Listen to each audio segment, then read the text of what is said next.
Hola, ¿qué tal? Sean bienvenidos a esta edición de Acción 10 en la mañana. Jimmy Romero, Jocelyn Medrano y Odili Vargas le damos esta bienvenida. Muy buenos días, Jocelyn Medrano. Buenos días, Odili Vargas. Buenos días a usted que decide sintonizarnos como todas las mañanas. Iniciamos este informativo lamentando un hecho que recién ocurrió y que acapara la atención a nivel mundial. Y hablamos de la invasión de Rusia a Ucrania. Lo que por mucho tiempo venía diciendo Estados Unidos ahora se ha concretizado en esta invasión. El presidente de Rusia, Vladimir Putin, justificó esta invasión y dice que solo es en las regiones separatistas para protegerlas, pero realmente se han reportado explosiones e invasión militar en otras zonas de Rusia. Literalmente ha dejado con datos preliminares hasta el momento al menos unos 40 soldados muertos y más de una decena de civiles. Vamos a cambiar totalmente de asunto porque el presidente de la República, Daniel Ortega, ha ordenado retirar las credenciales del embajador de Colombia en Managua. Él lo señala de haberse referido a asuntos internos que solo le competen a Nicaragua. Más detalles con nuestro periodista Ronald Rodríguez Solís. Este pasado miércoles, el gobierno de Nicaragua retiró las credenciales del embajador de Colombia en Managua, Alfredo Rangel Suárez, a quien nos señalan de expresarse de forma insolentemente y emitir juicios de valor sobre asuntos internos en una carta de protesta que envió a la Cancillería nicaragüense. En la carta enviada por el canciller Denis Moncada, la ministra de Relaciones Exteriores de Colombia dice lo siguiente: en nombre del gobierno de Nicaragua, hago de su conocimiento nuestra formal protesta por dichas declaraciones remitidas por su embajador, quien con las mismas contraviene las normas diplomáticas e internacionales al inmiscuirse ofensivamente en los asuntos internos de nuestro país. Estas declaraciones evidencian que su embajador no está cumpliendo con los objetivos para los cuales le fue concedida su acreditación en Nicaragua, por lo que estamos procediendo a retirarle las credenciales, añadió Moncada. Este miércoles Colombia ordenó a su embajador en Managua, Alfredo Rangel, regresar al país luego de que el mandatario nicaragüense Daniel Ortega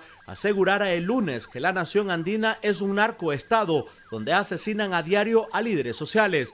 Ante las declaraciones realizadas por Daniel Ortega, nuestro gobierno ordenó en el día de ayer al embajador Alfredo Rangel presentar una nota de protesta ante la Cancillería nicaragüense, rechazando contundentemente esta nueva ofensa al honor de nuestra nación, y le solicito regresar de inmediato al país, detalló este miércoles el Ministerio de Relaciones Exteriores en un comunicado. En Acción 10, Ronald Rodríguez Solís.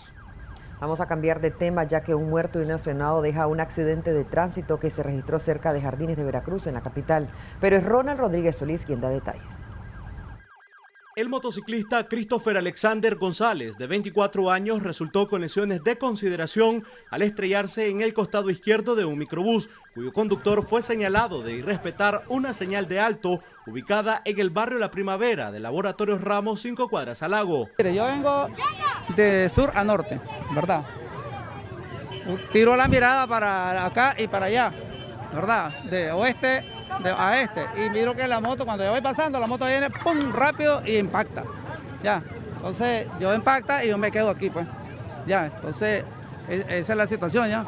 Pero de repente que salió el de la moto viene normal, ¿verdad? Yo paso, cuando yo miro que viene la moto, yo camino más rápido el carro, ¿verdad? Pero la moto viene y se estrella, pues, en lo que voy a mitad. No, yo la logré ver allá como a 50 metros que viene la moto. Sí, pero la moto viene desmancada. Ya, entonces cuando él mira el microbús, él frena y llega a impactar, pues. Pero yo ya vengo a mitad de camino, pero como él viene por la izquierda, viene a impactar acá. ¿Anda recorrido de Citel? Sí, anda recorrido de Citel. Jaime Marenco. El hombre fue asistido por miembros de Cruz Roja nicaragüense y trasladado a un centro asistencial. La policía se movilizó al lugar para realizar las investigaciones. Con imágenes de José Ángel Díaz, en Acción 10, Ronald Rodríguez Solís. Veíamos esta información referida a las lesiones que sufrió un motociclista luego de un accidente de tránsito en el sector del barrio La Primavera, y Ronald Rodríguez Solís lo informaba. Y seguimos hablando de sucesos, un muerto y un lesionado en accidente de tránsito. Esto ocurrió exactamente en el sector de los semáforos de Veracruz, de Jardines de Veracruz. Ahí estuvo Ronald Rodríguez Solís y tiene el reporte completo. Dos hermanos que se movilizaban en una motocicleta la madrugada de este jueves fueron brutalmente impactados por una camioneta cuando circulaban en las cercanías de los semáforos de Jardines de Veracruz. Producto de la violenta colisión, falleció de forma instantánea Edwin Antonio Rodríguez, de 38 años, y su hermano Michael Alexander Rodríguez sufrió una posible fractura en una de sus piernas. Al momento de la tragedia, los hermanos regresaban de vender sustancias en las afueras de un establecimiento. El conductor de la camioneta se dio a la fuga sin importarle la salud de los motociclistas. Sin embargo, la policía del complejo Ayac Delgado, en un rápido operativo, lograron capturar al sujeto cuando circulaba en una calle del residencial Los Robles en Managua. De manera extraoficial se conoció que el ahora fallecido deja en orfandad a 5 menores. Habitaba en las cercanías de la clínica Don Bosco. El cadáver sería trasladado al Instituto de Medicina Legal mientras los agentes de tránsito realizan las investigaciones correspondientes. Con imágenes de José Ángel Díaz, en Acción 10, Ronald Rodríguez Solís. Hacemos un paréntesis informativo para irnos a consejos de interés. Ya regresamos con más. Estamos de regreso con más información en Acción 10 de la mañana. Ahora les vamos a hablar sobre temas legislativos. Diputados de la Asamblea Nacional cancelan con 75 votos a favor y 0 en contra personerías jurídicas de las universidades UTON y UTN. A la lista de asociaciones y universidades legalizadas asciende ya a más de 20 desde mediados de diciembre del año 2021 a la fecha. Más detalles a continuación. En menos de 24 horas, la planadora sandinista en la Asamblea Nacional atendió el llamado que hiciera el Ministerio de Gobernación para cancelar la personería jurídica de 2 nuevas universidades. Los diputados votaron para que se ilegalizara la Asociación Universidad Tecnológica Nicaragüense UTN y la Universidad Santo Tomás de Oriente y Mediodía USTON Granada, aduciendo que se incumplió con la Ley 977, Ley de Lavado de Activos, y la Ley 147, Ley General de Personerías Jurídicas sin fines de lucro. Con fecha de 18 de febrero del año 2022, el Ministerio de Gobernación, por medio de la licenciada Frania Urey Blandón, responsable del Departamento de Registro y Control de Asociaciones Civiles sin fines de lucro, y al efecto lleve el Ministerio de Gobernación, remitió al doctor Gustavo Porras Cortés informe en que de forma expresa se solicita la cancelación de 2 personalidades jurídicas antes relacionadas, informe en que se expresa lo siguiente. Estas 2 asociaciones han incumplido con sus obligaciones conforme a las leyes que regulan. Se explicó que ambas universidades no habían declarado sus estados financieros, no tenían vigente su junta directiva y además no reportaron su domicilio legal donde actualmente estaban operando, motivos que fueron suficientes para aplicar dicha sanción. Con estas acciones señaladas, las 2 asociaciones han obstaculizado el control y vigilancia del Departamento de Asociaciones Civiles sin fines de lucro para la regulación de organismos sin fines de lucro del Ministerio de Gobernación, debido a que al no reportar sus informes financieros conforme a los periodos fiscales con los desgloses detallados, no han promovido políticas de transparencia en la administración de los fondos, desconociendo la ejecución de los mismos y si fueron o no acordes a sus fines y objetivos por los cuales se les otorgó la personalidad jurídica. Los bienes de las asociaciones y universidades canceladas en su mayoría pasaron a manos del Estado, mientras el Consejo Nacional de Universidades CNU es el que ha tomado el control de las casas de estudios superiores, creando incertidumbre entre la comunidad estudiantil. Jimmy Romero, Acción 10. A 8 y 13 años de cárcel fueron condenados los presos políticos María Oviedo y Luis Rivas, respectivamente. Y es que ellos fueron encontrados culpables de delitos de conspiración para cometer menoscabo a la integridad nacional, propagación de noticias falsas, entre otros. Veamos el reporte. La defensora de derechos humanos y abogada María Oviedo y el gerente general del Banco de la Producción, Luis Rivas, ambos presos políticos, fueron condenados a 8 y 13 años de cárcel respectivamente, luego que fueran encontrados culpables por jueces de Managua. Oviedo fue detenida por oficiales de la policía el 29 de julio del año pasado, cuando visitaba junto a sus hijos a su familia en la ciudad de León, y fue acusada por el Ministerio Público del delito de conspiración para cometer menoscabo a la integridad nacional y propagación de noticias falsas. Todos esos procesos han sido totalmente difícil en el sentido de que no se corrobora, ¿verdad?, la imputación que hace el Ministerio Público, y en juicio se demostró, ¿verdad?, que no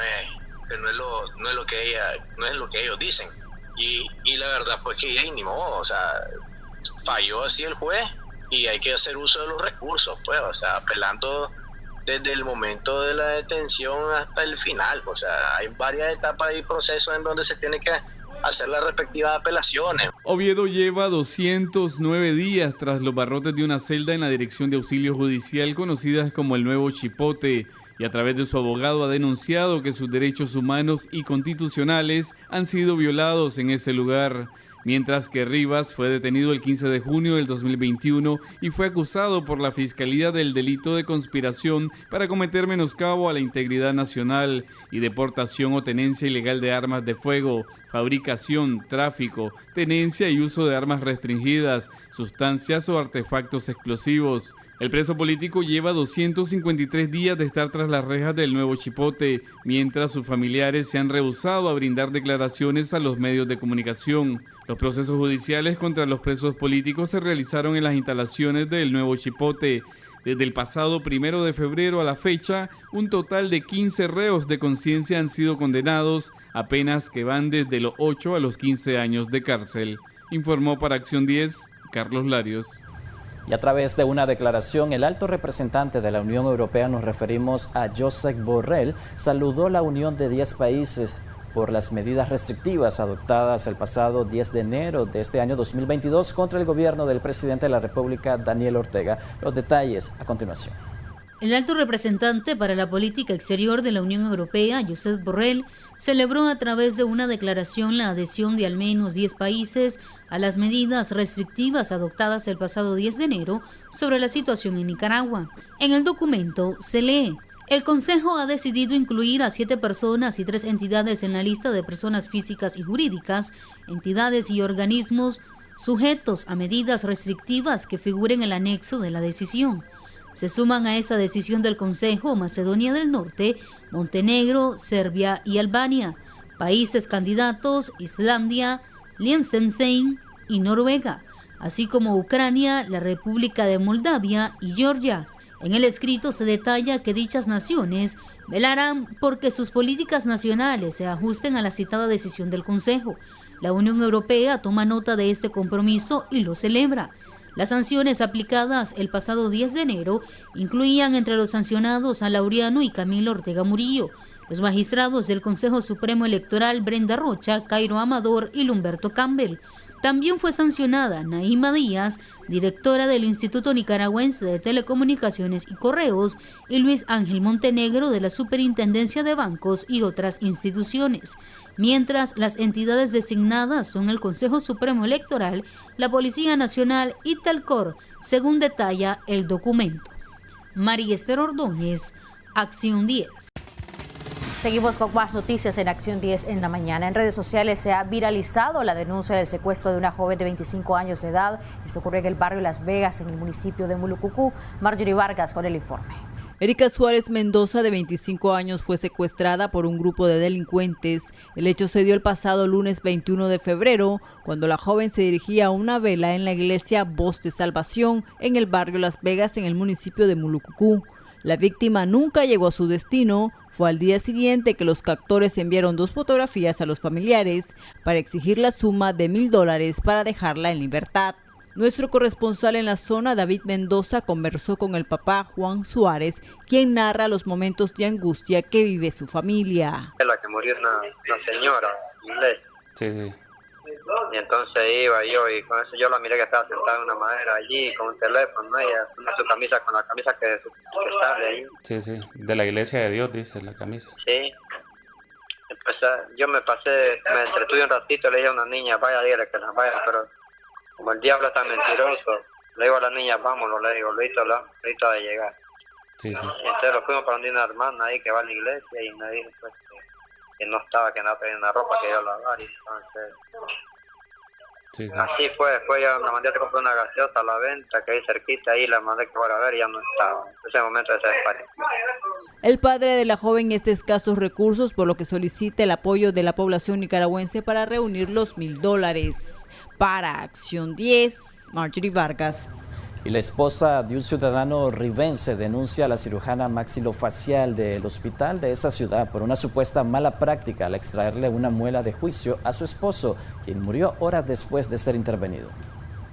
Martín Chavarría Alvarado, de 28 años de edad, acudió el pasado sábado a una clínica privada a extraerse una muela cordal, sin saber que no iba a regresar con su familia, pues presentó un fuerte sangrado masivo por más de 1 hora al cortarle una arteria, lo que le provocó su fallecimiento. Su esposa acusa de negligencia médica a la cirujana maxilofacial Cristabel Dávila Rivera, quien trabaja desde hace más de 10 años en el Hospital Gaspar García Laviana del departamento de Rivas, y en ese momento se encontraba a cargo de una clínica móvil del MINSA. Estaba cobrando $200 por la extracción de la cordal. Nosotros no nos opusimos a eso, ya que dijimos que en esos procedimientos pues no se puede, uno no puede, pues, ¿me entiendes? Ponerse en el plan de que no, que porque vale esto, que no, por lo otro. Accedimos. Vale recordarte que la doctora pues salía en esos 8 minutos, salía, se iba a su vehículo y ella decía por teléfono: tengo un paciente con sangrado masivo. Ella como que estaba reportando, pero yo jamás me imaginé que aquí era tan grave. Obviamente que se desangró, después se desangró, de que le sacaron eso se desangró. Dejaron pasar mucho tiempo también. La esposa del fallecido dejó claro que no presentará denuncia en contra de la especialista, solamente quiere alertar a la población ribense para evitar que busque los servicios de quien considera la culpable de la muerte de su esposo. Ni sus papás ni yo estamos haciendo ninguna demanda legalmente. A ambos, a su papá, a su hermana, a todos, a su familia, nos duele demasiado y no nos sentimos capaces de andar en juzgado, no nos sentimos capaces de andar haciendo ningún tipo de trámite. No quiero ni un cochino peso de esa doctora, ni un centavo, menos ellos. No necesitamos el dinero de ella, ni que me dé lo que me dé, me va a devolver a mi marido. El acta de defunción señala que el deceso fue producto de un tromboembolismo pulmonar, lo que Dávila Rivera aún no da respuesta a la familia del fallecido. Ella no tuvo ni siquiera el valor de decirnos que él había fallecido. Salieron 3 personas más a decirnos de que él había fallecido. Ella jamás nos lo dijo, jamás nada. De hecho, cuando Martín entró al hospital, cuando Martín fue trasladado al hospital, fue trasladado en mi vehículo. Ella no lo montó en el de ella, dijo que ella andaba unas cosas atrás y ella perdió tiempo ahí. Si no ha sido porque mi papá llegó rápido. Acción 10 intentó comunicarse con Dávila Rivera para conocer su versión, pero su asistente dijo que no podía atender por una intervención quirúrgica que estaba realizando en ese momento. Para Acción 10, Kevin Arrieta. Víctor Arias, responsable de propinar varias estocadas a Randy José Ñamendi Calero, de 22 años de edad, ya se encuentra a disposición de la delegación policial de Masaya. La víctima se encontraba celebrando el baby shower de su hijo cuando el homicida supuestamente le quitó la vida. Veamos el reporte.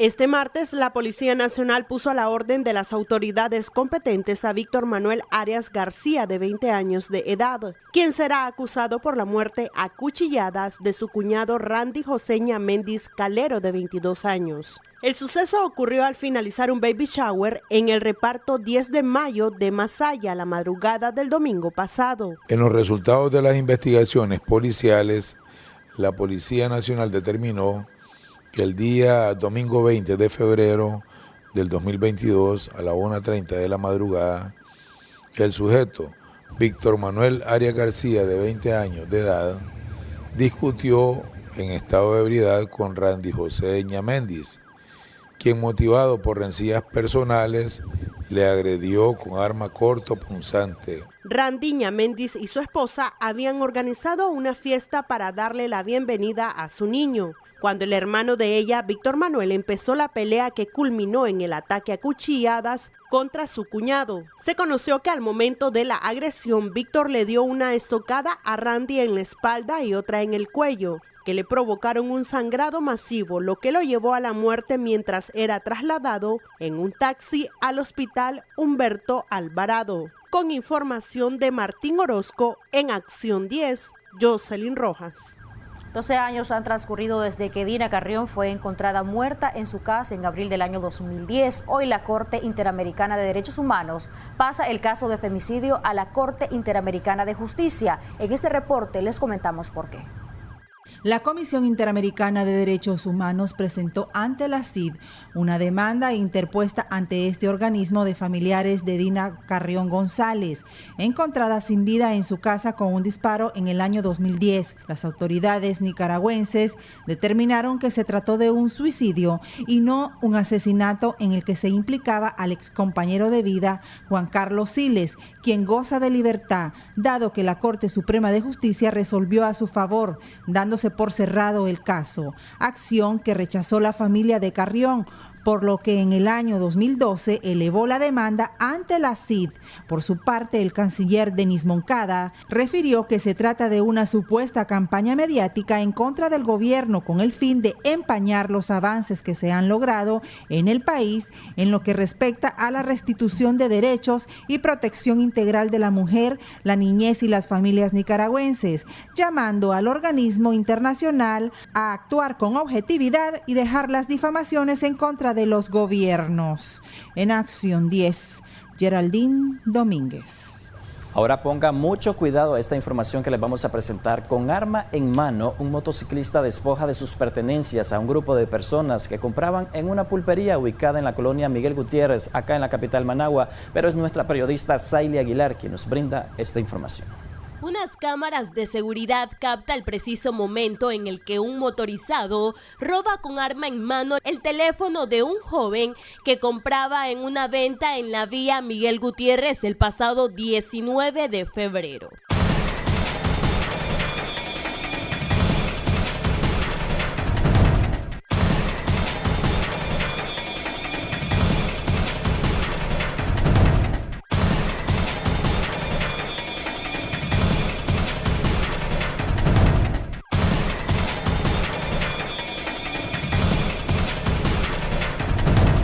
Posteriormente le arrebata el teléfono a una mujer que se encontraba en el lugar, además de agredirle. Saily Aguilar, Acción 10. Y por ir aparentemente conduciendo en estado de ebriedad, el conductor de un vehículo casi pierde la vida al estrellarse contra una rastra. Veamos los detalles. La noche de este martes casi le cuesta la vida a un ciudadano quien conducía bajo los efectos del alcohol al estrellarse con su vehículo en las llantas de una rastra que iba circulando de sur a norte. Los hechos se originaron en el kilómetro 32,5 de la carretera norte en el sector de la colonia Roque. El conductor es identificado como Gerardo Ocon Oliva, de 57 años, quien resultó con leves lesiones. Oye, amigo, ¿usted es el dueño de este vehículo? Sí. ¿Y de dónde venía? ¿De dónde venía? Usted tiene un masito, San Benito, aquí por la entrada. ¿Y dónde se dirigía? A Managua. Dicen que anda en estado de ebriedad. ¿Quién? ¿Usted? Si no estaba de ebriedad, no estuviera haciendo escándalo, ¿qué? O sea, ¿con qué impactó? Un furgón, no un furgón adelante. ¿Con ese impactó usted? Me impactó porque uno te ve que es una vuelta y él me colió y pegó adelante. Mi trompa de donde vamos a dejar. El conductor de la rastra, quien es identificado como Juan Carlos Mendoza, asegura que si no esquiva al conductor quien venía a exceso de velocidad y bajo los efectos del alcohol, fuera sido una tragedia donde hubieran vidas que lamentar. ¿Vos sos el dueño del container? ¿Cómo dice el señor que vos lo impactaste, dice? No, yo vengo a mi carril, voy de Managua hacia San Benito. Yo paso en la báscula, miro que está mala y yo comienzo a arrancar. Cuando paso por aquí, miro el señor que se me mete al carril. Lo busco como capear, lo más que se puede. Si aprecian ustedes, el camión está de lado y impacta sobre la parte de atrás del contenedor. Yo no venía en exceso de velocidad, él sí. Cuando él me impacta, sale, si miran ustedes el recorrido que tiene el camión hacia aquí, es muy grande, ¿verdad? Entonces el impacto viene descontrolado. Pero como vos decís que vos lo tratás de capear, si no lo matás, si no lo llegas a capear. Correcto, lo mato, lo hubiera agarrado de frente. Las autoridades de tránsito del Distrito 8 realizaban todas las investigaciones correspondientes al accidente, donde no hubo vida que lamentar y solo daños materiales. Para Acción 10, Danilo Muñoz. Y en otros temas, Estados Unidos se ha consolidado como el primer socio comercial de Nicaragua, representando 1/3 de las importaciones y el 60% de las exportaciones totales, según datos de la Embajada estadounidense acá en Managua. Los detalles con nuestra periodista María Esther Ordóñez. Estados Unidos es el principal socio comercial de Nicaragua. Así lo recuerda una vez más a través de datos brindados por la Embajada de Norteamérica en nuestro país, en un mensaje donde detalla que las exportaciones se han triplicado desde el año 2006, inyectándole 65.000 millones de dólares a la economía nicaragüense. El mensaje es acompañado por una imagen en la que se detalla las exportaciones e importaciones. En ella, la gráfica de la curva comercial refleja cómo desde el año 2001 ha favorecido al país centroamericano luego de entrar en vigencia el DR-CAFTA. Según la imagen, en el año 2001, en cuanto a importaciones, el país cerró con 2.103 millones de dólares, mientras en exportaciones ascendieron a 4.651 millones de dólares. El pasado 9 de febrero, la Embajada de los Estados Unidos en Nicaragua publicó una imagen en la que mostraba que Estados Unidos es el principal socio comercial del país centroamericano frente a otras naciones, entre ellas Rusia y China. María Esther Ordóñez, Acción 10. El sector panificador está preocupado por el incremento del precio del quintal de harina de trigo, el cual se espera se haga efectivo la próxima semana. Es José Abraham Sánchez quien tiene detalles. Este martes 1 de marzo se espera que el quintal de harina se incremente a 100 córdobas más. La empresa como tal nos han avisado que el 1 de marzo hay un alza de 100 córdobas por quintal. Entonces ya el quintal de harina lo vamos a andar comprando a 1.100 córdobas cerrado, que en algunos casos pues se usa en las negociaciones, se compraba a menor precio. Pero ya 1 de marzo pues como empresa tal nos avisaron. Un factor que también destruye el gremio panificador, según Roberto Morales, es la especulación. Hay que evitar eso y ese es un llamado que se le hace al gobierno realmente que ponga mano seria en eso, pues, en las especulaciones y en cuando vea que realmente sí subió por especulación el producto, que lo multan o no sé qué es lo que tienen que hacer. Pues. Hay sanciones, multas y hasta decomiso para los especuladores o los que acaparan y juegan con el hambre de la población. Exactamente, porque el año pasado pasó lo mismo con lo del trigo ruso, cuando supuestamente se iba a acabar y todo, entonces ahí se aprovecharon los harineros y subieron el precio. Ahí entonces el gobierno tiene que actuar realmente. No descartan hacer sentir sus demandas. El gobierno vende harina, que es el trigo ruso. O sea, a ellos no les importa si sube, para ellos mejor porque ganan más. Ellos tienen gasolina, ellos te venden de toda materia prima. Entonces yo creo que al final es un grito al cielo que estamos dando, pero no tenemos respuestas de nadie. Entonces estamos viendo de manera el gremio panadero que sí, que estamos organizados en que ya, como es insostenible todo aumento y ya estas alzas, las panaderías están cerrando, siguen cerrando, no se va a dejar de hacer pan, eso no va a pasar. Pero como gremio yo creo que va a tocar salir a ir a hablar con el gobierno directamente. Pues yo espero que el gobierno no lo tome como una cuestión política. Se estima que de manera artesanal, a nivel nacional, operan 5.000 panaderías, pero solo 1.000 se encuentran legales pagando sus impuestos. Con cámara de Erasmo Hernández, José Abraham Sánchez, Acción 10.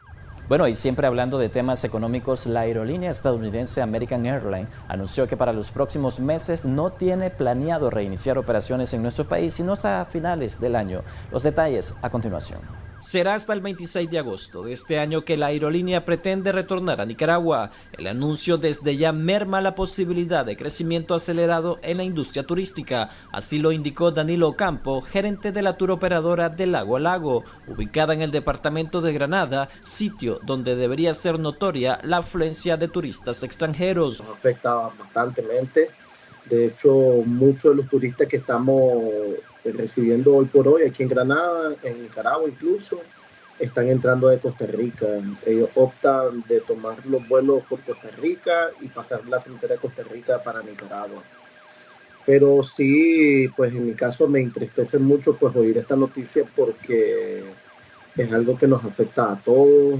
La pandemia de COVID-19 generó en 2020 el cierre de fronteras aéreas y terrestres en el mundo, así como la restricción de circulación de personas. Desde entonces, los empresarios turísticos han sido los más afectados a falta de turistas extranjeros, lo que hizo caer hasta un 95% sus actividades económicas. Este año, los empresarios nicaragüenses esperaban que fuera de reactivación económica. La reapertura de las líneas aéreas, nosotros esperábamos un crecimiento de un 25%, ¿verdad? Por arriba del año pasado.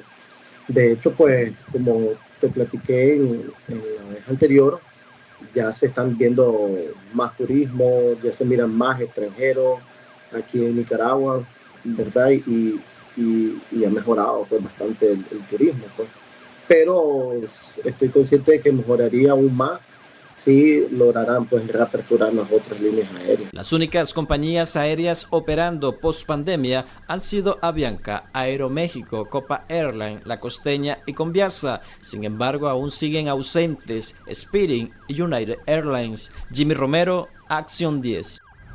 El ejército prohibió la salida de embarcaciones a mar abierto en el litoral pacífico debido a los fuertes vientos. Veamos reporte.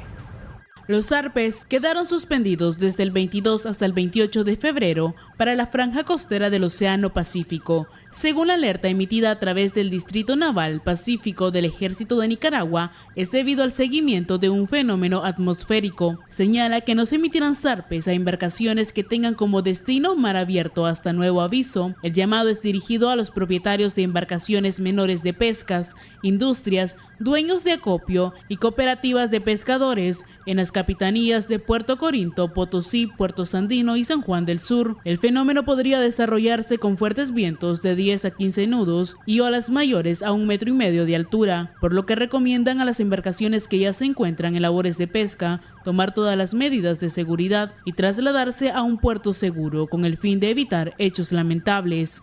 Xochitl Mendoza, Acción 10. Y aumentan los casos graves de COVID-19 en nuestro país, según el más reciente informe de la Organización Panamericana de la Salud, la OPS.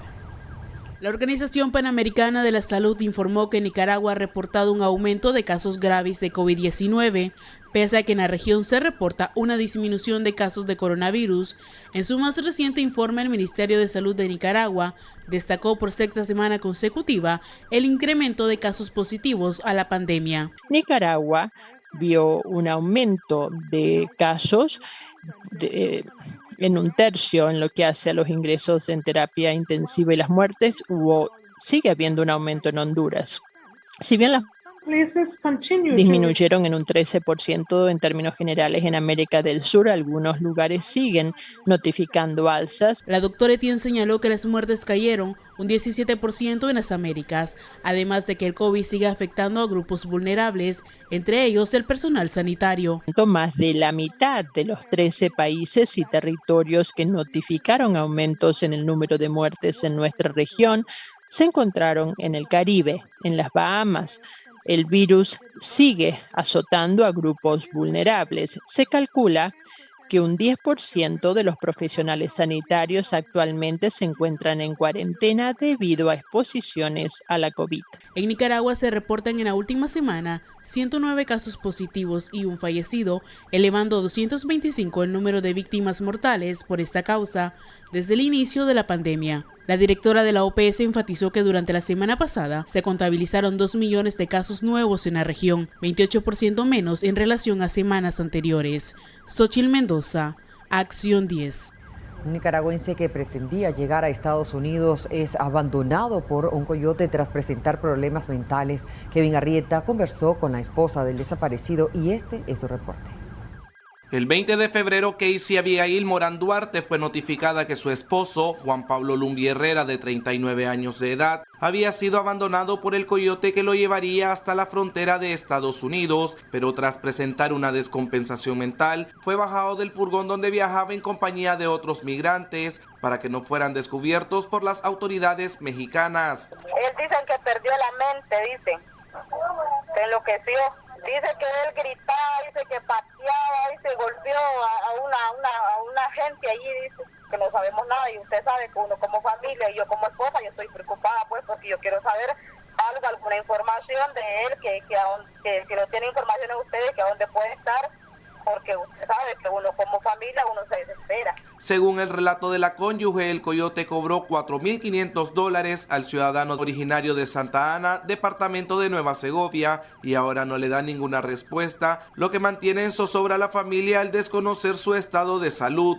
Él no lo dice nada, él no me da ninguna respuesta, solo dice que se perdió la mente y golpeó a una gente, y la única forma que dice que lo apiaron, pues lo dejaron botado, porque no lo soportaban, dicen ellos. Perdimos completamente porque ya él dice que ya no se puede hacer nada, dice, y nosotros estamos angustiados, usted sabe, pues la situación ahorita, estamos angustiados por saber qué pasa con él, pues queremos una respuesta, y él dice que no tiene nada no le da ninguna respuesta buena, pues. La meta que tenía Juan Pablo Lumbi Herrera era construirle una casa a sus 3 hijos. Ahora su familia espera que las autoridades mexicanas lo deporten para que puedan reencontrarse. Para Acción 10, Kevin Arrieta. Muchas gracias, Kevin Arrieta, por esa información. Vamos a cambiar totalmente de asunto porque el Ministerio de Salud de nuestro país recibirá más de 3 millones de jeringas a través de un donativo que hará UNICEF y el gobierno de Alemania. Los detalles en la siguiente nota. El Fondo de las Naciones Unidas para la Infancia, UNICEF, junto al gobierno de Alemania, donará a Nicaragua más de 3.500.000 jeringas. El primer donativo llegó este pasado martes 22 de febrero, el que consistió en 1.500.000 jeringas que fueron recibidas por el secretario general del Ministerio de Salud, Dr. Carlos Sáenz. La donación tiene un valor de $1.278.918. El representante de UNICEF en Nicaragua, Antero Almeida, detalló: estamos entregando la primera parte del total de jeringas a donar como nuestro aporte a la lucha contra la pandemia. Nicaragua ha tenido una gran cobertura del más del 60% de vacunación voluntaria, expresó. Alemania considera que la lucha contra la pandemia es una tarea conjunta de la comunidad internacional. En la entrega de estos insumos médicos también participó la señora Alejandra Bau, jefa adjunta de la Embajada de la República Federal de Alemania, quien señaló que esta donación asegura que los nicaragüenses sigan recibiendo la vacunación necesaria. Las autoridades del MINSA, por su parte, agregaron que el donativo permitirá fortalecer el programa de vacunación a nivel nacional, por lo que agradecieron en nombre del gobierno a UNICEF y al gobierno de Alemania. Destacaron que este no es el primer donativo que reciben por parte de UNICEF y que la cooperación ha venido de países como Alemania, España y Suecia, lo que ha permitido una cobertura mayor de la vacunación que pasó de puestos de salud y hospitales a realizarse de casa a casa. Xochitl Mendoza, Acción 10. Y de noticias internacionales, ahora vamos a hablar del acontecer nicaragüense, y en condición reservada se encuentra el ex magistrado del Consejo Supremo Electoral. Hablamos de Roberto Rivas, cuyo estado de salud es delicado debido a las complicaciones que él ha padecido tras contraer el COVID-19 en nuestro país. Es Marjorie Vargas quien nos amplía esta información. El expresidente del Consejo Supremo Electoral, Roberto Rivas, fue ingresado a la UCI de un hospital privado de Managua desde el pasado mes de octubre del año 2021, tras presentar complicaciones por el COVID-19. Han transcurrido 4 meses y aún permanece en la unidad de cuidados intensivos, donde se le realizó una traqueotomía. Su condición es delicada. Roberto José Rivas Reyes fue el expresidente del Consejo Supremo Electoral de Nicaragua desde el año 2000, aunque para enero del 2018 el vicepresidente Humberto Campbell se desempeñaba como presidente interino.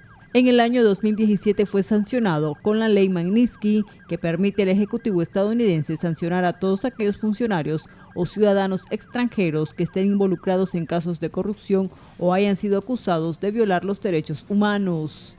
Para Acción 10, Marjorie Vargas.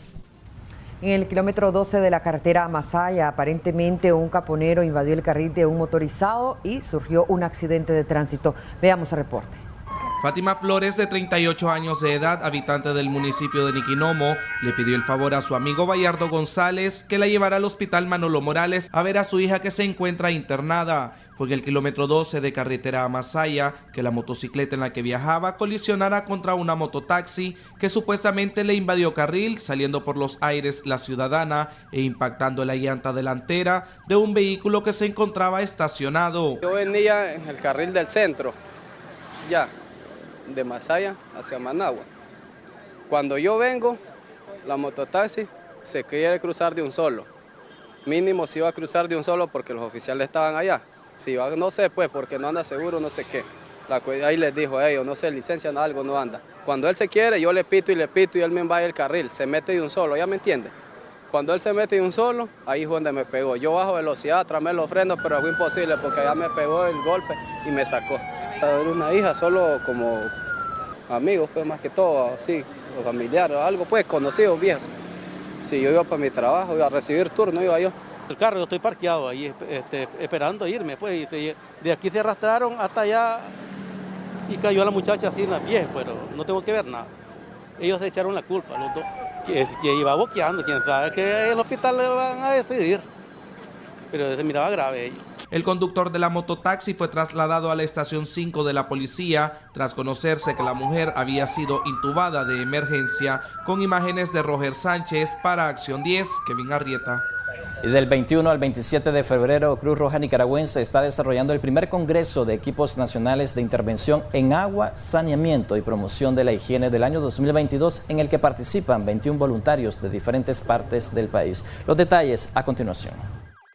Del 21 al 27 de febrero, Cruz Roja Nicaragüense desarrollará el primer curso de equipos nacionales de intervención en agua, saneamiento y promoción de la higiene del año 2022, en el que participan 21 voluntarios y voluntarias procedentes de las filiales de Bluefield, Río Blanco, Puerto Cabezas, León, Masaya, Granada, Jinotepe, Huigalpa, Nagarote, Cebaco, Estelí, Tipitapa y la sede nacional, a través de las jefaturas nacional y departamental de socorristas. Este curso nacional de agua y saneamiento que promueve la Cruz Roja Nicaragüense viene a fortalecer las capacidades de respuesta ante las emergencias y desastres que se puedan presentar.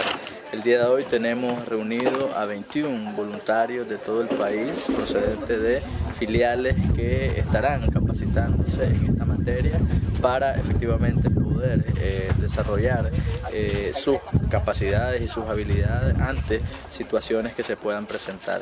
El objetivo también de este curso es poder potenciar y fortalecer nuestra unidad de agua y saneamiento que se vincula lógicamente a los temas de gestión integral de riesgos, particularmente en el antes y por supuesto poder brindar una respuesta efectiva ante las comunidades. Al mismo tiempo, dotarlos de conocimientos, herramientas, habilidades y destrezas para el manejo de máquinas de potabilización de agua segura como para el saneamiento. Esto relacionado con la limpieza de pozos, letrinas, manejo de la basura y control de vectores para la prevención de enfermedades. Esta formación se realiza en el marco del proyecto Fortalecimiento de las Capacidades Institucionales para una respuesta basada en principios humanitarios, que ejecuta Cruz Roja Nicaragüense con fondos de la Agencia de Cooperación Suiza en Centroamérica. En Acción 10, Jocelyn Rojas. Antes del corte, en nuestro segmento Mirada Global, les ampliábamos sobre la situación entre Rusia y Ucrania y quedó pendiente esa recomendación del doctor Roger Guevara Mena sobre la situación y el papel que debe adoptar Latinoamérica referente a este conflicto político-militar entre Rusia y Ucrania. Algo que se está asociando ya es el precio que ha alcanzado el barril de crudo y es algo que va a tener impacto en toda la sociedad y por supuesto Latinoamérica y Nicaragua no es la excepción. De hecho, en Nicaragua tenemos el combustible súper caro, según lo que expresan muchos de los usuarios, por ejemplo, del transporte selectivo, los que tienen su vehículo y cada vez va más caro. Y ahora, ¿cómo va a impactar este nuevo precio del barril de crudo y en qué plazo será? Será desde ya que va a incrementar aún más el combustible en nuestro país y precisamente vamos a abordar este tema que se enlaza justamente a esto en materia económica, es el impacto sectorial del precio del combustible y vamos a hablar con dos invitados que ya están con nosotros y que representan al sector selectivo, algo que no solamente le importa a los taxistas, también nos importa a nosotros porque somos usuarios de este servicio. Jocelyn, ya acá en el segmento Debates y Soluciones nos acompaña Vidal Almendares y también Reinaldo Bermúdez. Muchas gracias por acompañarnos, ambos de la Federación Nicaragüense de Cooperativas de Taxi, Fenico Taxi. Muy buenos días. Buenos días, muchísimas gracias. Bienvenidos. Bueno, y viendo esta situación entre Rusia y Ucrania y que va a generar también, dicen, repercusiones económicas, muchos están asociando el precio del barril de crudo a todo esto y cómo se va a traducir en nuestro país todas estas situaciones. Bienvenidos.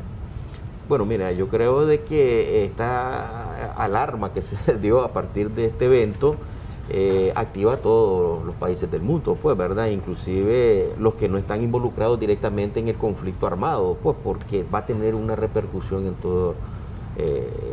Y esto implica, pues, que ya desde ahorita estamos enfrentando una situación bien compleja.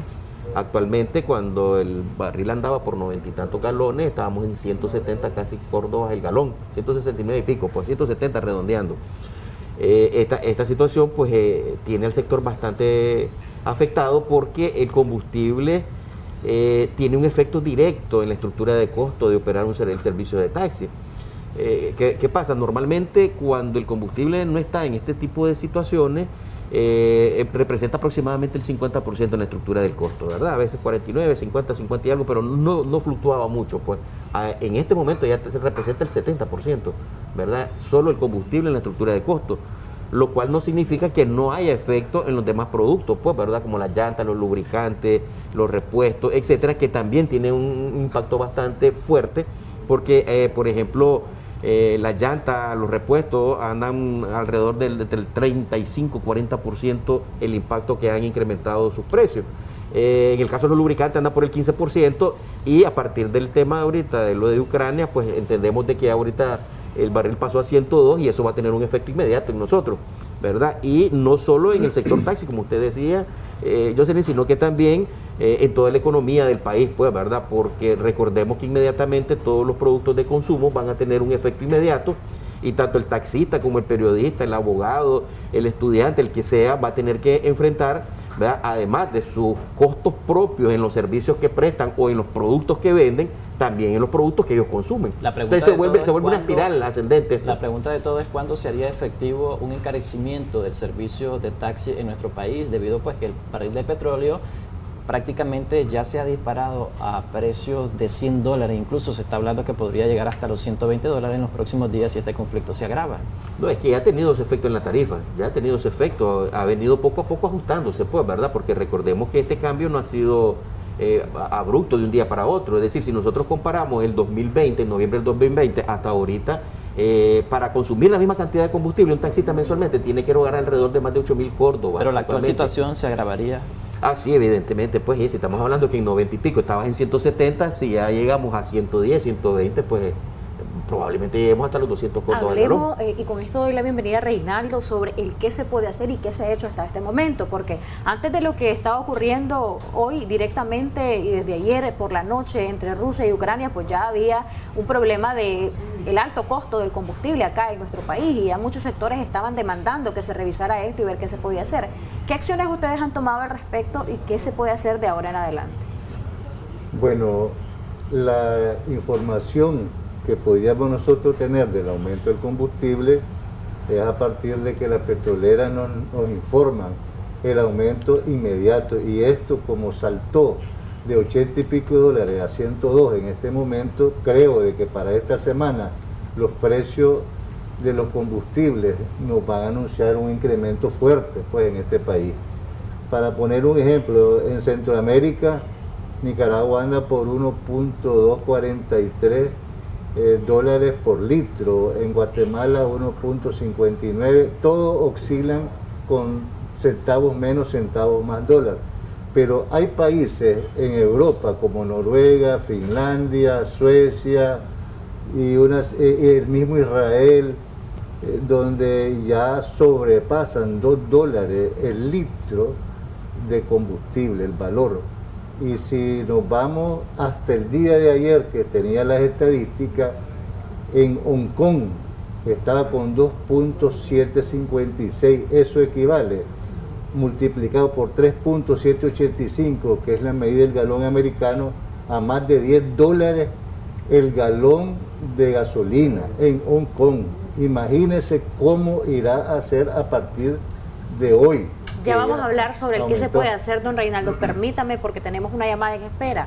Muy buenos días, gracias por esperarnos. Adelante con su comentario o su pregunta. Buenos días, mi nombre es Alexander López. Yo quería hacerle la siguiente pregunta, que ellos más que todo están al tanto del petróleo.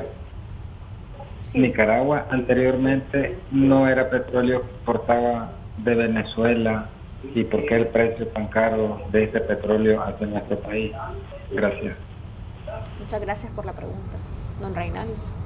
El por qué tan caro, dice, sí. En este país. Y la cooperación que había, que implicaba el petróleo entre Nicaragua y Venezuela. Bueno, ustedes saben que Venezuela sufrió un boicot y la refinería era la segunda más grande del mundo, la que había en Venezuela, pero producto del boicot los repuestos se vinieron escaseando y en el mismo Venezuela es un problema ahora para toda la población el consumo de combustible. Entonces, en Nicaragua, desde 1994, con la presidencia de doña Violeta, a través del decreto 54 se estableció que el Estado no debía de importar el combustible, debieran de ser las empresas privadas, sociedades anónimas, SA o qué sé yo, pues cualquier otra. Pero eso nos ha permitido que no se controle el valor del precio del crudo de Nicaragua, y lo refrenda el presidente Bolaño en el 2006 con el decreto 62, donde siempre deja libre la importación a personas naturales y jurídicas, pero lo que es el gas licuado de petróleo es lo único que se controla aquí, el precio, y el combustible solo es la medida. Entonces habría que ver si en algún momento el Estado tendrá que tomar alguna acción para que esto deje de impactar tan fuerte, para proteger la economía del pueblo. Y en esa espiral alcista que podría venir en las próximas semanas, porque ya los consumidores están pagando casi 44 córdobas por el litro de combustible. 170 córdobas al galón, son 169 y algo, pues estoy redondeando. Sí, es algo que prácticamente le golpea el bolsillo. ¿Qué se podría hacer de forma sectorial o por parte de las autoridades de gobierno para frenar ese impacto que podría tener tanto la población, como en el caso de los que hacen uso del servicio del sector selectivo, como también los cadetes? Porque si aumenta el combustible, podría estar aumentando diferentes productos. Bueno, ¿y han hecho algo ustedes hasta el momento? ¿Han buscado la atención de las autoridades? Sí, efectivamente, como sector nosotros no podemos hacer mucho. Nosotros no tenemos el control de las importaciones de los combustibles, no manejamos la política económica de este país, ¿verdad? Creo que el Estado es el único que tiene la posibilidad de interactuar con los actores económicos, en este caso con las petroleras. Ya lo hizo una vez pues el gobierno, ¿verdad?, cuando congeló los precios de los combustibles. Nosotros recientemente tuvimos unas conversaciones con el director de Trama y viceministro de Transporte y conversamos de varios temas, pues, sobre el problema del sector, el ordenamiento, el tema del combustible. Hablábamos sobre los temas que habíamos planteado acá con ustedes acerca de que efectivamente teníamos problemas con las matrículas de las cooperativas por unas disposiciones de la alcaldía. Entonces hablamos de una serie de temas y de entre ellos habló el tema del combustible. Entonces nos comentaba el director que el gobierno ya activó un comité, un equipo que está revisando toda esta situación y ha estado monitoreando pues las perspectivas de ver qué se puede hacer. Evidentemente solo el gobierno con las petroleras, que son, digamos, los actores importantes en el tema del combustible, que podrían tomar una acción. Pero si es necesaria una acción ante este nuevo escenario que hay a nivel internacional que afecta a Nicaragua. ¿Qué respuesta recibieron ustedes? Bueno, eso de que hay un equipo, eso fue lo que nos comentó el director, ¿verdad? Él no nos dio una respuesta definitiva porque dice, se está trabajando sí, se está trabajando pues con este equipo en ver alternativas, me imagino que están reuniéndose con las petroleras, viendo este problema de Ucrania, o sea, están analizando todos estos elementos, todos estos factores. Esperamos, que el gobierno tome alguna decisión. Evidentemente que eso no va a quitar el problema, no va a eliminar el problema, porque siempre va a estar el tema del impacto internacional, claro. Pero de alguna manera tal vez se pueda un poco minimizar el impacto. Lo que dependa de Nicaragua y de las acciones, lo que se puede hacer internamente. Tanto de la administración actual como de quienes están implicados en comercializar el petróleo. Claro. Tenemos una llamada. Muy buenos días, ¿cuál es su consulta, su pregunta, el tema que estamos abordando? Le escuchamos. Aló, buenos días. Sí, buenos días, le escuchamos, díganos. Bueno, primero quiero agradecerle al Canal 10 por todo el esfuerzo que hace porque Nicaragua siga adelante. Pero esos señores, yo no sé qué hacen ahí quejándose y no resuelven nada. Ya saben cómo se resuelven esto y cómo lo hacían el anterior. Lo que hay que hacer es todo reclamar después. Este gobierno es lo que está haciendo. pero ellos tienen ay, no podemos hacer nada, ay, que aquí, ¿cómo se quejaban ustedes antes? ¿Cómo se quejaban ustedes antes? Payaso. Bueno, les pedimos respeto para nuestros invitados, agradecemos que usted nos llame, pero siempre a nuestros invitados, el tema y este programa, pues con el debido respeto, indistintamente de quién sea nuestro invitado, siempre hay que guardar el marco del respeto. Nosotros apreciamos mucho a nuestra audiencia y como tal les pedimos ese marco del respeto siempre para todos nuestros invitados. Agradecemos, sí, su punto de vista, todos los puntos de vista son válidos. Sí, ¿qué opinan ustedes? Hablaba el anterior a este último sobre el tema de Venezuela, evidentemente pues que al ampliarse o profundizarse la crisis en Venezuela producto de la situación de ellos, eso significó que ya hacia Nicaragua se eliminara pues verdad el apoyo que se estaba recibiendo de parte de Venezuela, y entonces las petroleras asumen nuevamente la responsabilidad de hacer las importaciones y tienen que enfrentarse a la realidad internacional. Nosotros aquí no nos estamos quejando, ¿verdad? Nosotros aquí lo que estamos exponiendo es que hay una situación real que la estamos viviendo todos los nicaragüenses, el sector nuestro no se escapa de esto, ¿verdad? Nosotros hemos estado haciendo planteamientos a las autoridades, nosotros somos articuladores nada más de los planteamientos de la gente que representamos. Nosotros nos reunimos con la gente que está en las cooperativas y a partir de ahí tomamos los planteamientos que podemos elevar. Entiendo pues que hay mucha gente que quisieran que hubieran respuestas inmediatas, pero recordemos acá que esto no depende de una sola organización. Planteaba en los tiempos de antes, eso implicaba el transporte urbano, el transporte interurbano, la carga, o sea, es una mezcla de sectores que se ven involucrados en esto y no se puede pretender que una sola organización tenga la capacidad, ¿verdad?, de accionar al país en una acción de ese tipo, cuando realmente entendemos de que estamos enfrentando una crisis fuerte, ¿verdad?, mundialmente, y que de alguna manera al menos pues recibimos de parte del director, ¿verdad?, y viceministro el planteamiento de que hay un equipo revisando esperamos de que eso pues tenga alguna solución. Y ya ojalá el gobierno sea lo hizo una vez, ¿verdad? a corto o mediano plazo, pues por la urgencia que tienen los Claro, nicaragüenses. pero me imagino que también el hecho que tengas estas fluctuaciones tan rápidas, estos movimientos así, si ya tenían alguna alternativa, esto va a ajustar inmediatamente alguna cosa. Pues, va a cambiar el panorama. Va a cambiar, entonces no sabemos realmente, como te digo, nosotros no manejamos las importaciones ni manejamos la política económica, pues, claro. ¿verdad? Tenemos otra llamada telefónica. Muy buenos días, ¿cuál es su consulta, su aporte? Le escuchamos. Sí, buenos días, saludos a todos.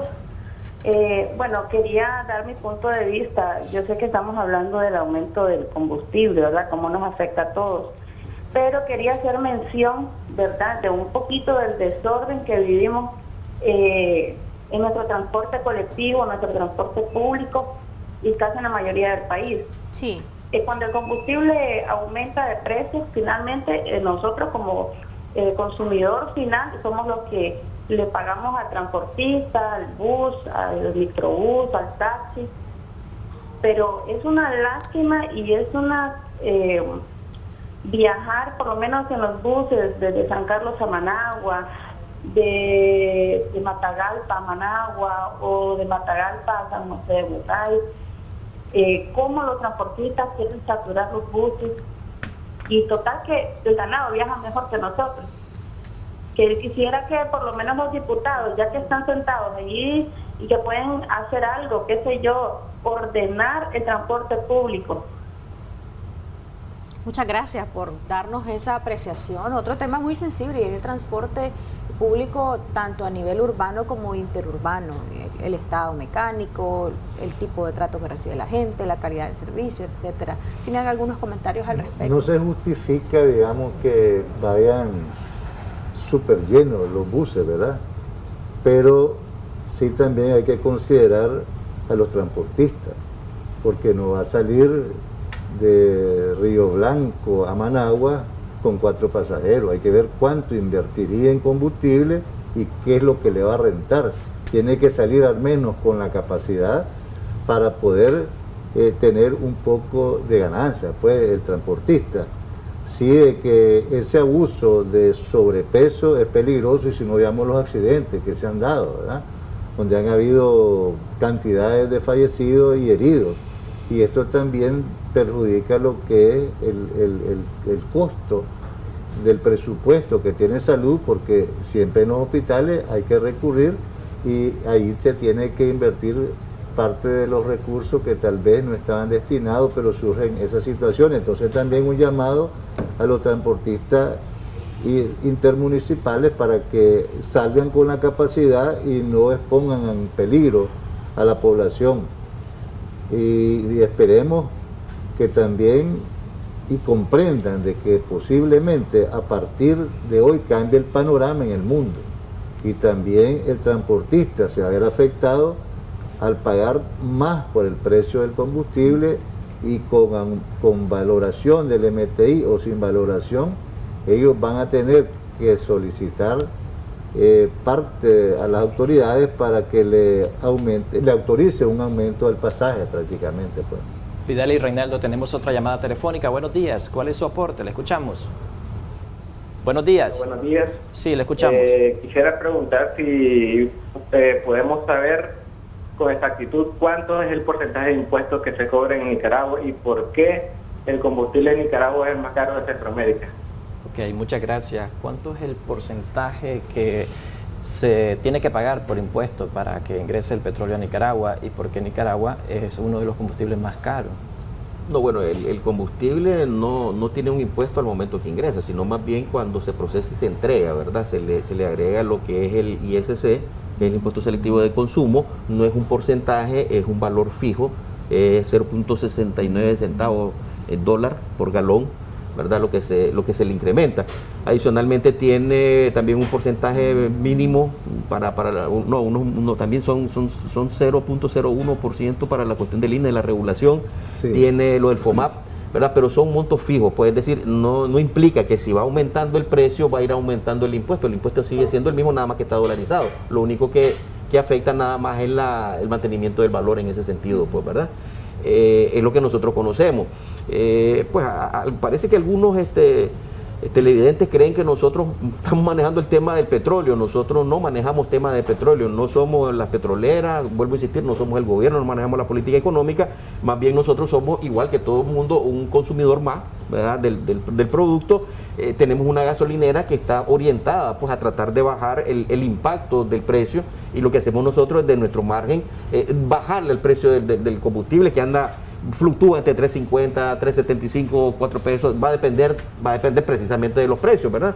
Entonces realmente no tenemos el control nosotros del manejo de esto y manejamos esta información porque es la parte pública. Ya las políticas, que si cuando el gobierno congeló el precio, cómo se manejó eso, pues esas son cosas que las manejan los actores pertinentes, no somos nosotros. Creo que es importante aclarar eso porque pareciera que la gente tiene la percepción como que nosotros incidimos, pues, en el tema del combustible, del petróleo, y no tenemos esa capacidad. Sí demandan de acuerdo a las necesidades de su sector y a las necesidades de la gente, que es la que opta por el servicio que ustedes ofrecen, ¿no? Como una federación de taxis. Quería agregar algo. Un aporte. Y es que en Nicaragua se aplica aproximadamente el 22% del valor al combustible.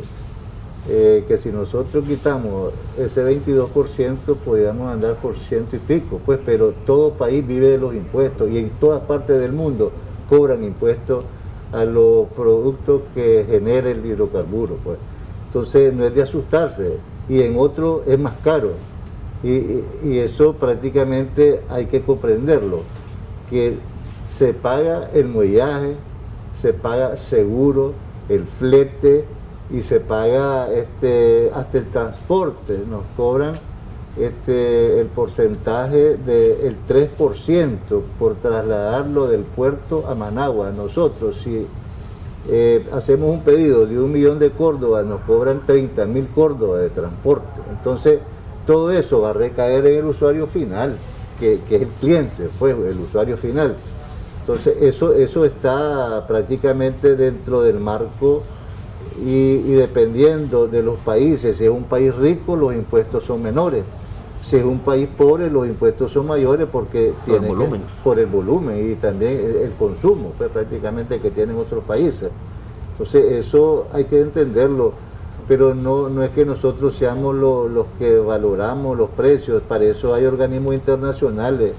Está el Global Platts, que es el órgano que está regulando los precios de un día antes, una semana antes, y es el que le dice a las petroleras lo que va a valer el combustible de futuro. Pues eso no está, pero ni en el Estado.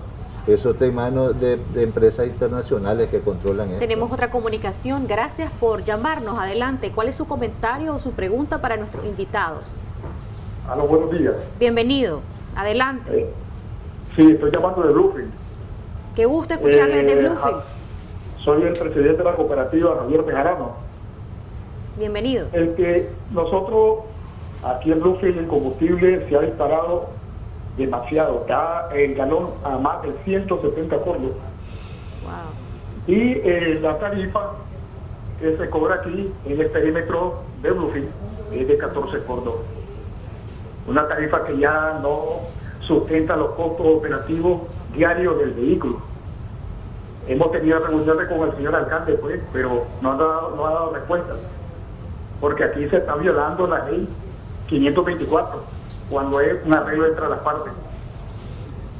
Entonces, nosotros también estamos pasando situaciones difíciles, el gremio, y quisiera saludar a mi amigo Vidal, verá que en estos días estuvimos reunidos ahí, también para ver la situación nuestra aquí en la región, y eso es lo que está pasando aquí. Los costos operativos se han disparado enormemente, y las calles aquí, como se están los proyectos del agua potable y la agua residual, nos están causando daños a nuestras unidades también. Muchísimas gracias. Antes que nos corte, ¿qué impacto ha tenido esto, por ejemplo, en el usuario? ¿Ustedes tienen la misma demanda o al incrementar quizá el costo de las carreras por el precio del combustible tienen menos demanda? Nosotros ahorita estamos tomando en consideración también la misma situación económica del país, pero ya esto ya no se puede de cierta manera mantener la tarifa, el sustento diario de la familia, los costos operativos de las unidades, ya no se puede mantener. Tendríamos nosotros que hacer una revisión y buscar cómo implementar la tarifa para poder equilibrar los costos operativos con los gastos que tenemos nosotros. Muchas gracias. Tomando en cuenta lo que nos decía nuestro amigo, y gracias por llamarnos desde Bluefields, un saludo a toda la gente que nos sintoniza por allá, tomando en cuenta esta realidad que ellos están viviendo, que es todavía peor que la que vivimos acá en Managua, según lo que él expresaba, ¿qué se debe de hacer? Muchas veces se ha hablado del tema de la regulación, del tema de crear competencia entre quienes están implicados en el procesamiento y venta de petróleo en nuestro país, de los derivados del petróleo. ¿Cuál sería la propuesta de Fericotaxi? Bueno, mire, bueno, es cierto, Javier, recientemente estuvimos por acá reunidos con él, hablábamos sobre el problema, efectivamente, que les tienen regulada una tarifa que está contra la ley 524 establece que la tarifa de taxi es un acuerdo entre las partes y no debe la alcaldía regular las tarifas. En algunos departamentos las cooperativas lo han hecho de esa manera, nosotros les hemos recomendado que recurran legalmente porque eso no es correcto, ¿verdad? Pero bueno, al final lo que estamos viendo también es que nos comentaban, igual recogimos pues todas las inquietudes de la reunión con Javier y parte del grupo de ellos, para que en la siguiente sesión que tengamos con el director plantearle esas cosas, porque nos comentaban que también está habiendo un problema de que se está dando, que no había mucho en Bluefield, el tema de los servicios ilegales de los piratas, pues se está promoviendo la piratería cuando estás en una situación bastante complicada, pues entonces hay inconformidad en el sector allá de Bluefield. Igual sucede en muchos otros departamentos como Figalpa y en otros departamentos que tenemos el mismo problema de la falta de regulación, que fue un tema que también se lo planteamos al director, ¿verdad? Y viceministro, licenciado Mauro Ramírez, el día que estuvimos reunidos, y efectivamente ha habido un esfuerzo de parte de ellos, pues de hacer algún esfuerzo, al menos en Managua. Lo que queremos es que como viceministro tal vez logremos articularlo también hacia los otros departamentos. Bueno, queremos agradecer el tiempo de ambos acá, y quizá don Reinaldo, para concluir, se refiere a este tema que yo le decía, regulación del precio del combustible, por ejemplo, competencia en el caso de quienes están implicados en el procesamiento y venta de los derivados del petróleo. ¿Qué vendría a dar la solución o parte de la solución a este problema del precio del combustible en Nicaragua? Bueno, ahorita es bien complejo por la situación que se está atravesando a través de la situación que se está dando entre Rusia y Ucrania. Pero ya en un tiempo de tranquilidad sí es importante tomar en consideración aspectos que vengan a beneficiar al usuario final. Y yo pediría prácticamente que hubiera más producción de crudo para efecto del refinamiento y abaratamiento del producto, porque una cosa es extraer el crudo que tiene un promedio de $6 por barril, y otra cosa es refinar el crudo, porque es más costoso. Y para ponerle un ejemplo, de un barril de crudo salen 17 litros de gasolina y sale un poco más de diésel porque es más ligero. Entonces esas cosas serían las alternativas para poder en Nicaragua tomar algunas decisiones, pero primero tiene que ser parte de la producción que se aumente y desde ese punto de vista bajarle costos a los precios, porque entre menos se extraiga, menos se refine, el producto va a estar siempre caro. Muchísimas gracias a ambos y esperamos tenerles acá en las próximas semanas y ojalá ya con nuevas noticias para la ciudadanía nicaragüense. Okay. Bueno, de esta manera hacemos una pausa comercial, ya regresamos con más de Acción 10 en la mañana.